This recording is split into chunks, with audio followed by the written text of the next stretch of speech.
Welcome. In front of me is a Motorola Moto E7 Power, and today I'll show you how to format your SD card. And to get started, what you want to do is open up Settings. From here, scroll down till you see Storage. Oh, there it is. Select your SD card.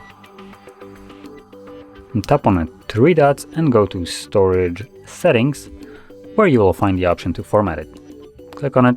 It will bring up a window right here, letting you know that performing this will remove all the data from the card. So if there's anything that you'd like to keep, back it up beforehand or you will lose it permanently. But assuming you have already done it or you just don't want to, click on Format SD card. And something decided to glitch out. Just go back to it.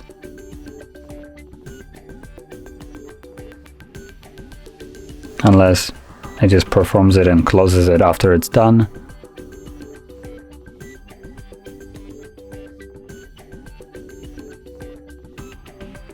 Yeah, so it looks like it just formats it, then ejects it and reconnects it. And does it in a bit weird way, but I guess that's how it looks like on here. So anyway, that is how you would format your SD card on this phone. And if you found this video helpful, don't forget to hit like, subscribe, and thanks for watching.